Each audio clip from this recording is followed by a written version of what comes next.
আসসালামু আলাইকুম এভরিওয়ান, কেমন আছেন সবাই? আশা করি সবাই ভালো আছেন। আলহামদুলিল্লাহ, আমিও বেশ ভালো আছি। আজকে ব্লগটা স্টার্ট করছি আপনাদের সকলকে নিয়ে।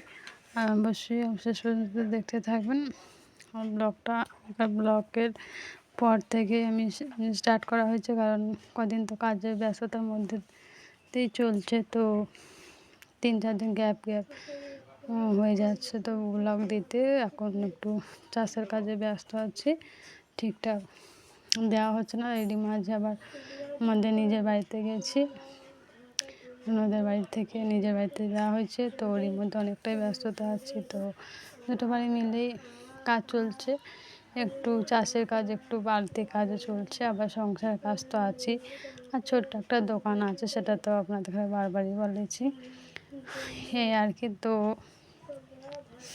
এই যে তো রান্নাবান্না সব শেষ করে আমি এসেছি এখানে এসে যে কাচাকুচি করা হয়ে গেছে, আর এদিকে একটু কাজ চলছে, সেসবগুলো দেখতে এসেছে। আর এই যে রান্না করে খায়, তো রান্না করে খায় বলে হাঁড়ি কুড়ি সব এখানে রেখে যায়, এটা আপনাদের সাথে শেয়ার করলাম। এটা এখানটা আর এই যে সব পানি ফানি নিয়ে নিজেরাই রান্না করে খাবে ওরা, আমরা রান্না করে দিলে ওরা খায় না, তো তার জন্য রান্না বান্না সব কমপ্লিট হয়ে গেছে, নিজেরাই করেছে, রোজেরই নিজেরা করে খাচ্ছে। প্রায় 3-4 দিন হলো এখন। এই যে এখানে কাজটা চলছে, হাজব্যান্ড এসেছে, কুঞ্চিগুলো সব কেটে ছোটো করে নিচ্ছে, আর ওগুলো বোঝা করতে হবে অনেকটা ঝামেলার মধ্যে রয়ে গেছে। এটা পরের দিন সকালবেলা, 2-3 দিনকার বলছি না, 2-3 দিনকার একসঙ্গে করে ছাড়তে হচ্ছে, এতটাই টাইম অভাব হয়ে যাচ্ছে। তো এই আর কি, এটা সকালবেলায়। তো জানেন তো, ছেলেটা জ্বর এসে গিয়েছিলো, কী করা যাবে, তো ওকে নিয়েও একটু ব্যস্ততায় পড়ে যেতে হয়েছে।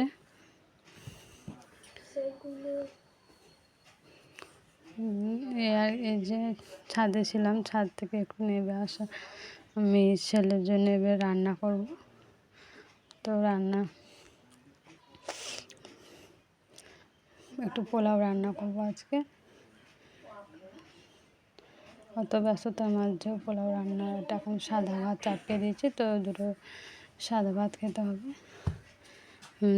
পানি খাওয়া বেলা।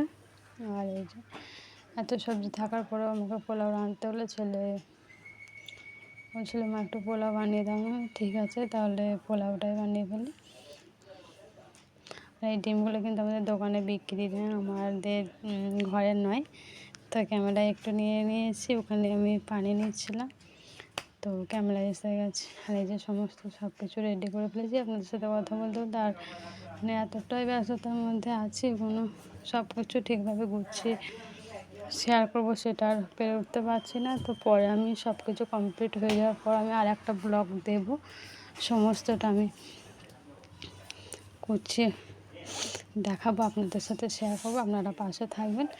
আর পরে সামনের ব্লগটা দেখারও জন্য অনুরোধ রইল। আর এই যে রান্না করতে বসে গেছি, ফুলকপিগুলো কেটে ভেজে ফেলছি। আর এদিকে সকালের ভাতটা হচ্ছে, ভাত হওয়ার পর দুপুরে পোলাও, দুপুর রাতে একসাথে নিয়ে নিয়েছি, পোলাওটা বানাবো।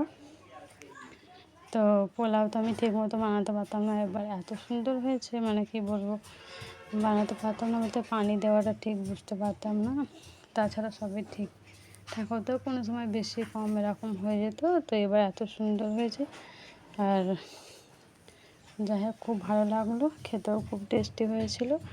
আর বানানোর সময় আমার হাজব্যান্ড আর আমি বলা কওয়া করছিলাম যে পানিটা কীরকম দিলে হয়, তো ও একটু বললো, আমি দুজনাকার মধ্যে বেশ করে পানিটা দেওয়ার পর এতটা সুন্দর হয়েছিল, বোঝাতে পারবো না। আর এই যে এত হাঁপাহাঁপি করে কাজ করছি, পানির চেষ্টা বেড়ে গেছে, তো পানি টানি খেয়ে নেওয়ার পর আবারও এই যে সব রান্না হচ্ছে দেখে টুকটাক কাজও হচ্ছে, সব কিছু। তো আবার ওই যে রান্না চাপিয়ে দেওয়া হয়েছে, তো রান্নাটা বসে দেওয়ার পর আমি এবার একটু চলে যাব ছেলেটার কাছে, ছেলেটা ঘরে আছে, তো ওগুলো আর দেখানো হয়নি।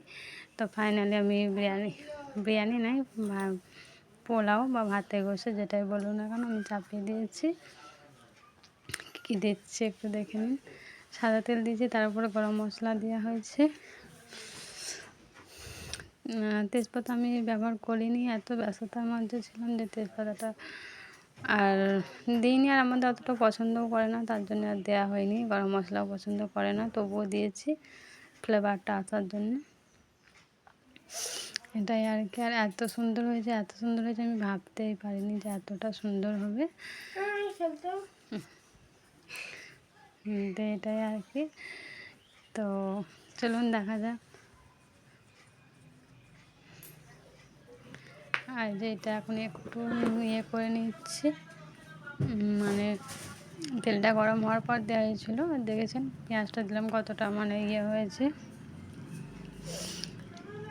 পেঁয়াজটা কতটা ইয়েতে গরম হয়েছে বলে, মানে ভাজাটা কতটা আওয়াজটা মানে কাটে দেওয়া হয়েছে।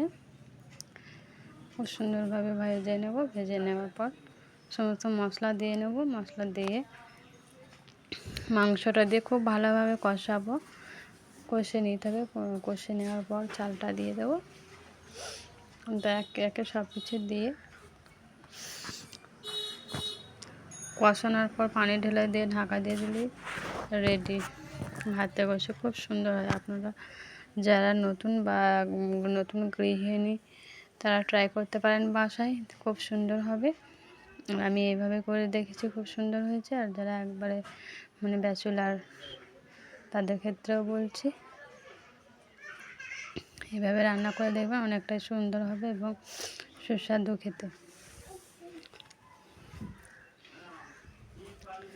তো এই যে এদিকে আমার রান্নাও হচ্ছে আর ওদিকে টুকটাক কাজও করে নিতে হচ্ছে, সেসবগুলো আর ক্যামেরায় নিতে পারছি না।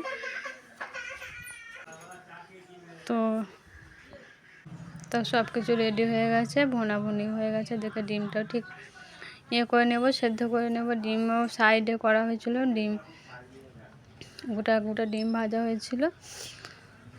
আর মাংস কষা মানে ইয়েটা চাল দিয়ে ভুনাভুনি, ওটাও সমস্ত সব কিছু হয়ে গেছে। এবার পানি ঢেলে দিয়ে নেবো। তো ফুলকপি আলু তো আগেই ভেজে রেখেছিলাম। হ্যাঁ, এবার ফুলকপি দিলে মজা হয়।